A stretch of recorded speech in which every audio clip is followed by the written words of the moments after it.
The Somerset and Dorset Joint Railway was one of the default routes in Kuju Rail Simulator, the original incarnation of what we know today as Train Simulator Classic. KRS was released in 2007, and the routes from that era are now looking borderline ancient by today's standards. But thanks to the efforts of Golden Age developments, we now have an all-new version of the S&D on which we can potter about. Incidentally, this is the third GAD route to get a dedicated video on this channel, with the first two being Great Western Levels 1902 and the Portshaven branch.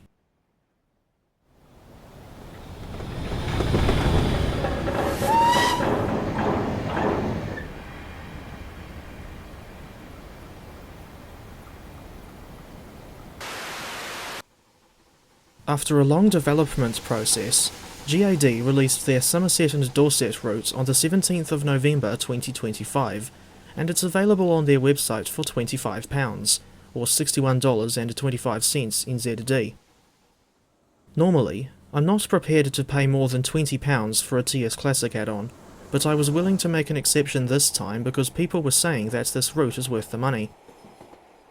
At present, the route coverage runs for 37.5 miles from Bath Green Park to Templecombe, same as the original Kuju era S&D route, and GAD have said that, if this route is well received, they might extend it all the way to Bournemouth West in Phase 2.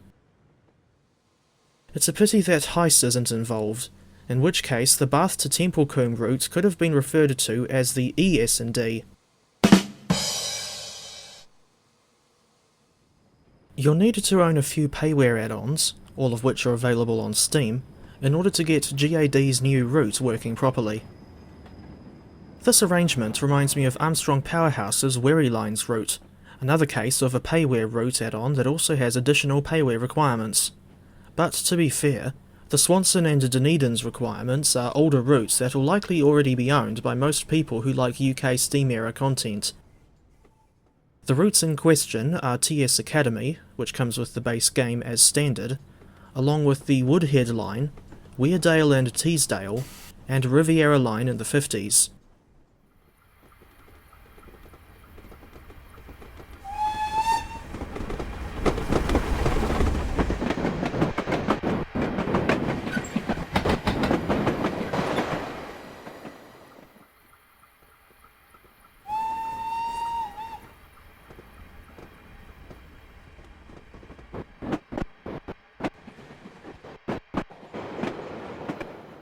The new Steadfast and Dependable pack also includes a special weathered version of the 7F 280 modelled by Caledonia Works, and you don't need to own the existing CW7F pack, which was released in February 2025, for this weathered engine to function. Meanwhile, there are also some retextured versions of the original Kuju era 7F and Black 5, as well as the Fowler 4F from the TS Academy pack, the Stanya 8F from the Woodhead line, and the 5700 pannier tank from Riviera line in the 50s. The range of retextured rolling stock continues with the Mark I passenger coaches and plenty of freight wagons, and there's even some low poly rolling stock as well. This low poly stuff can be used to populate the Stratford and Darfield's numerous yards and sidings with a reduced impact on PC performance, but they are classed as scenery objects in the scenario editor, so placing them down and rotating them to properly align with the track can get a little tedious if you're setting up a really busy yard scene.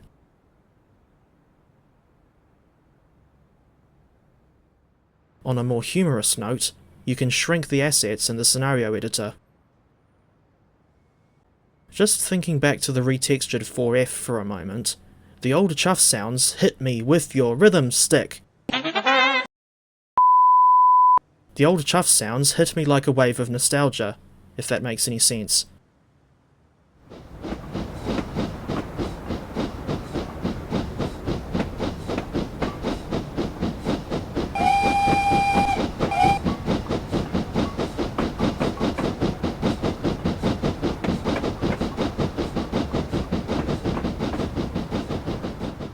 As for other locomotives you could run on the Selwyn and Dunsandel, there are loads of suitable candidates available for TS. The locomotives include, but are certainly not limited to, Caledonia Works' version of the LMS Fowler 4F 060, LMS Fowler 3F Ginty from Mesh Tools, BR Standard 9F Class 210 from Victory Works, GWR 2251 Collett Goods Class from CW, LMS Fowler 2P 440, which is yet another CW product, and the Bulleid Pacifics from Precision Locomotive Developments. Driving on the Seddon and Dunolly is quite challenging due to the steeply graded alignment over the Mendip Hills, where the ruling grade is 1 in 50 on both sides of Masbury Summit. As you go along, you'll pass through numerous tunnels, cross some impressive viaducts, such as this one just before Shepton Mallet, and pass through numerous stations serving small towns or villages.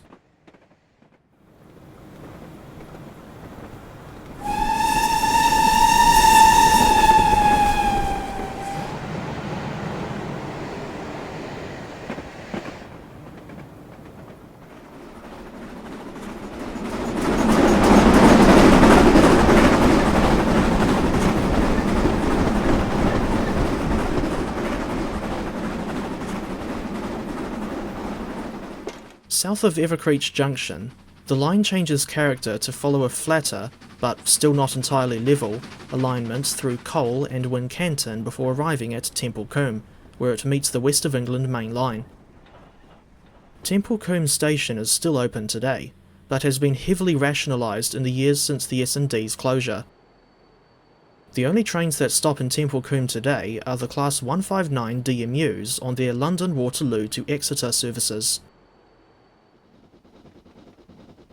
10 standard mode scenarios are included with this route, and they recreate various operations that would have taken place on the Sarcastic and Dangerous in the 1950s.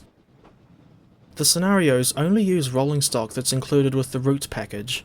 As such, they are accessible to those who don't own other locomotive add-ons like the 4F, 9F and Collett Goods, etc. that I mentioned earlier. As for duration, the default S&D scenarios vary from 15 minutes to 2 hours. The route's performance is decent on my end, averaging between 25 and 40 frames per second. But the frame rate does drop a bit in the areas where the scenery is a bit more dense, or if you've got a lot more rolling stock placed on the track. And of course there's a bit of lag whenever the game has to load a new scenery tile, although that's normal for TS routes in general.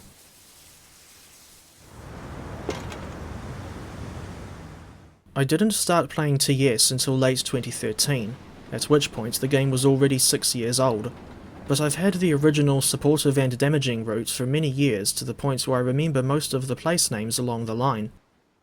That even goes for stations south of Templecombe, most notably Poole, a station that I got to visit in real life.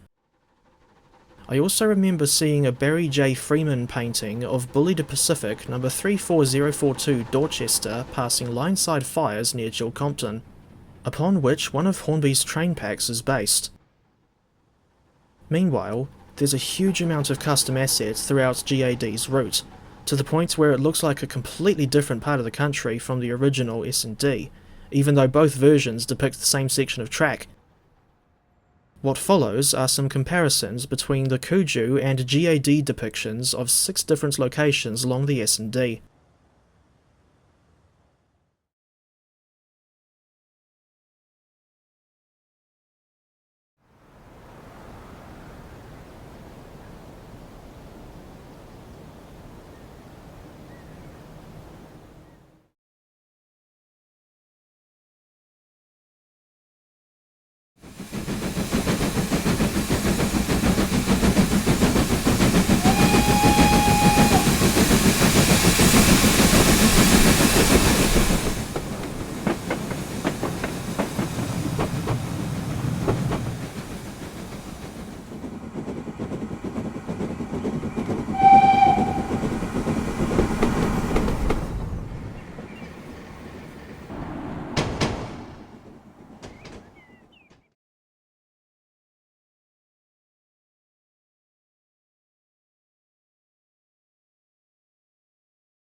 As for any particular details that I noticed on the S&D, these include, but are not limited to, crows on the telegraph wires at various locations throughout the route, a short section of narrow-gauge track at Embera Stoneworks, complete with low poly wagons that look like they were left in the dryer for too long, these catch points on the down line around 1 mile south of Chilcompton, this war memorial next to the Templecombe Upper Spur, a circular dry stone wall in Templecombe Lower Yard, and a man with his camera waiting at a crossing. Presumably this is a nod to Ivo Peters.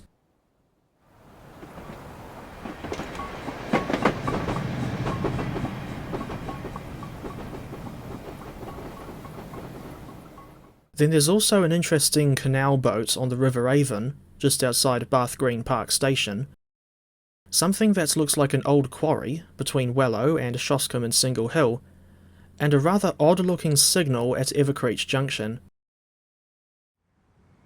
Before moving on to the conclusion, I wanted to try recreating scenes that were captured in photographs on the real Somerset and Dorset Railway. Of course, what you're seeing now is not one of those scenes.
In closing, I can't think of anything that I don't like about GAD's new version of the Somerset and Dorset Railway.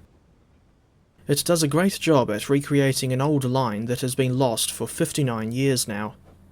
Incidentally, 1966 was the same year in which Tony Basil, of Mickey fame, recorded her song Breakaway. Anyway, as for the price and value for money on the S&D, I'm in two minds on this situation. For the longest time, I have been of the opinion that £25 is a bit steep for a TS Classic add-on of any kind, but on the other hand, I will not deny that this is a very high quality route into which GAD's lads have clearly put an awful lot of effort. If you like UK steam era routes and don't mind paying 25 quid for the S&D, then it's well worth a try. As for where I'd rate this route, I think it deserves an oddly specific 8.710 out of 10.